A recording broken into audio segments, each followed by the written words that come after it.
Hi everybody, this is Michael Hildebrand and I'm your host on the Sleeptrust podcast, where I'm talking about how to gain back trust in your ability to have a superb sleep again. In this week's episode of the Sleeptrust podcast, we're going to talk about joining the 5 a.m. club. And yeah, you're guessing right, it's all about getting up at 5 a.m. in the morning. And a couple of us are already doing so, I'm quite sure, but for most of us, this sounds really, really crazy. So you might be asking yourself right now, why should I even consider to do something crazy like getting up at 5 a.m. in the morning when I don't have to? First of all, you're not alone when you get up. You're joining a club here, and it's a very successful club. So you're going to meet people like Richard Branson, who's the CEO of Virgin, Howard Schultz, who's the CEO of Starbucks, and it could continue to go on and go on further and further. There are even people like Tim Cook or the Dalai Lama, the Holiness, who get up between 3 and 4 a.m. in the morning. So you're in good company. That's reason number one. But that alone would not have convinced me at all to get up out of bed at 5 a.m. in the morning. What actually took me out of bed was a tremendous amount of pain that I had in a period of my life when I had a slip disc, and I had to get out of bed. And I was doing a morning walk every single morning and was kind of laying out the day before it really started. And that got me super productive. I didn't even notice until I started to be able to sleep longer again because the pain fortunately went away. And I felt that something was missing. So a good friend of mine walked me through, and we came to the conclusion that the only thing that I actually changed was that I didn't get up that early anymore. So I changed it back, got up at 5 a.m. and voila, the results were there again. Since then, I've talked to many people that get up early in the morning, and they all kind of do it out of the same reason. They all want to get in front of the day. They all kind of lay out their day, and they all feel more aligned with the day when doing so. But of course, it's not only to do something with the time you get up, it's more about the habits you create. So when I get up at 5 a.m., it's all about getting up slowly. Then I have a walk first of the day. So the first half hour is moving my body around. And during that time, I listen to audiobooks, or sometimes I just think about a problem or an issue that I actually have and want to solve. So when I get home, I grab myself a coffee and then I walk through my goals. So I've got a list of goals and I read them every single day. That way I kind of prime my brain to what I really want to achieve in life. And these are not business things. There are all kinds of things, private things, health related things that are kind of important for me. So after I do that, I actually start planning out my day. I practice gratitude. I lay out everything that I want to do and achieve, and that's important for me, and I prioritize these things. When that's done, it's basically time to breakfast, and the rest of the family gets up. So we're going to have a family breakfast. After that, I have a shower, and then the day starts in a super powerful, aligned, and focused way. The difference to not getting up at 5 a.m., so the days that I had before implementing that habit, were kind of different. I did have morning routines and they seemed to be similar, but the effect wasn't the same. I was kind of rushing through them and in the end, the day started off getting me distracted before I even knew what I wanted to have from that day for my own. So this is a tremendous difference. And this is also the reason why it's nothing to do with the 5 a.m. It's basically to get in front of the day. But if you get up later, that's at least my opinion, if you get up later, it's just going to be harder because other people are going to demand things from you. Your cell phone's going to start to ring. Your family and friends, your colleagues will get in touch with you and have demands for you. And if you're not crystal clear on what you want and what you expect from the day, you're just going to be distracted and off course. So that's my personal experience. That's how I do set up my morning ritual. But this sounds as if it's all about productivity, and actually it's not. It's about having time for yourself to get aligned with yourself, to get aligned with the day, and to think about things that come into your day so that you do not have to be reactive. You're more kind of in the driver's seat.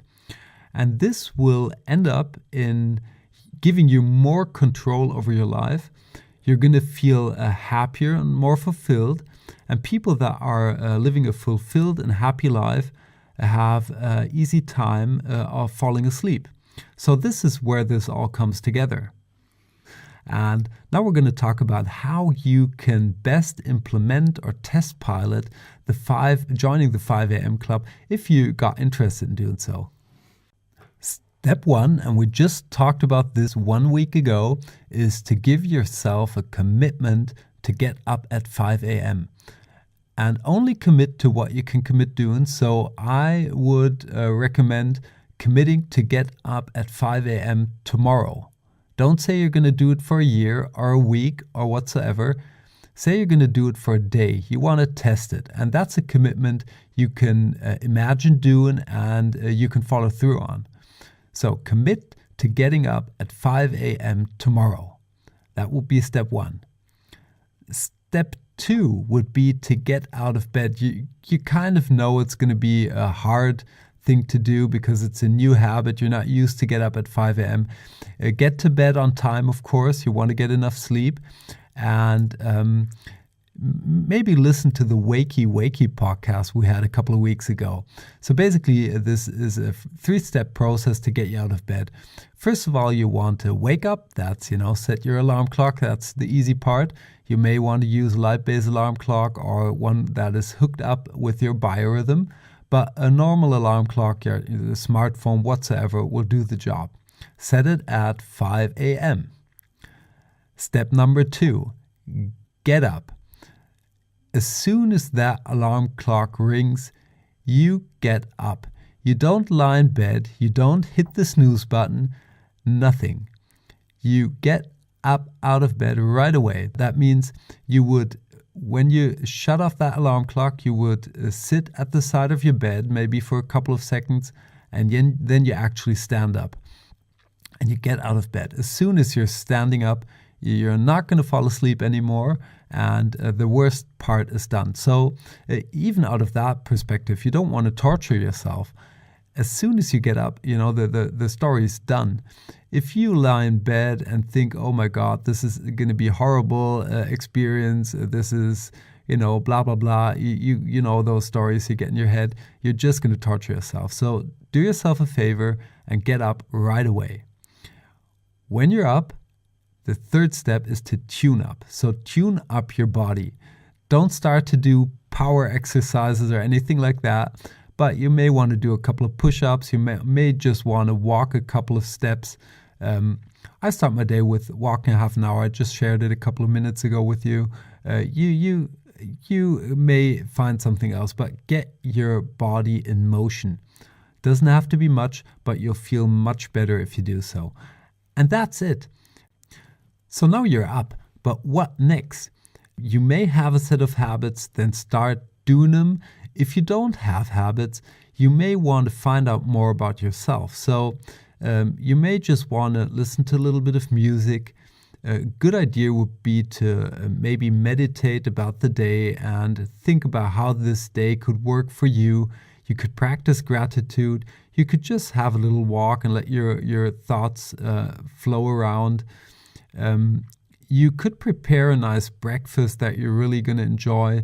You kind of want to get aligned with the day.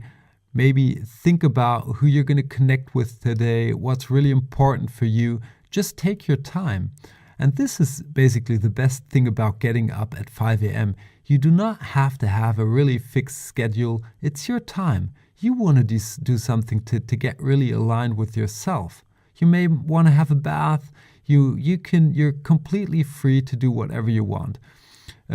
I got to my habits piece by piece, always taking care and watching that they're really aligned with my purpose, with things I like to do, with things that are easy and enjoyable for me. And that's why I love to get up now. Because I know I have my walk, and after that, I'm really looking forward to my coffee. I love reading my goals and thinking about people. I love practicing gratitude. I do things in the morning that I really love to do, and I love to get aligned with myself, because that way I can give so much more to others throughout the day. And I'm sure you're going to find your habits and build up your habits if you continue to go on in the 5 a.m. club. And you may even say, okay, that's nothing for me, and just throw it over the cliff. That's fine.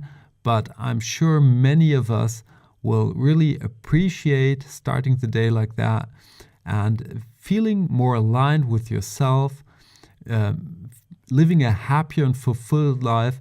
This is kind of a core in building up your sleep trust.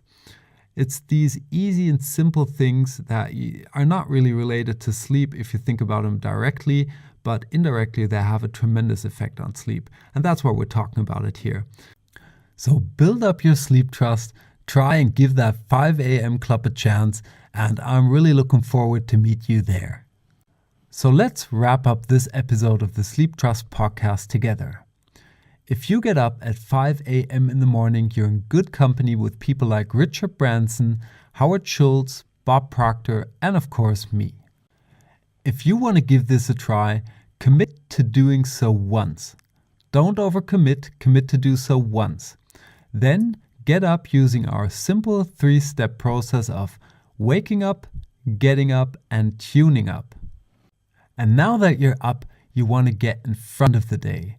Do things that you really love doing. Take time for yourself. Have a walk, have a bath, listen to music, do meditation. Think about what's really important for you today. Which relationships do you want to nurture? What do you want to achieve? How do you want to reward yourself? Are there things that you're thankful for? Gratitude is very powerful in the morning. So do all kinds of these things, and please drop me an email with your experience at podcast@sleeptrust.eu. I'm really curious and looking forward to hear from you and your experiences. And that's it for this week's episode of the Sleep Trust podcast. In next week's episode, we're going to talk about meditation. And until then, have a superb sleep. Hey there, and thanks for listening to the Sleep Trust podcast. I hope you've enjoyed this episode. If you want to get further information on this podcast or material that will help you to gain back your sleep trust, please check out sleeptrust.eu. That's sleeptrust.eu, where you will get lots of information around sleep. And here comes some legal stuff. Everything on this podcast is my opinion only, so do not take it as an advice, as I am not a doctor, nor have I considered your personal situation. If you feel that you need medical advice, please consider getting an appointment at your doctor of trust. If you want to give me any kind of feedback on this podcast, feel free to email me at podcast@sleeptrust.eu. I hope you tune in again next week, and until then, have a good sleep.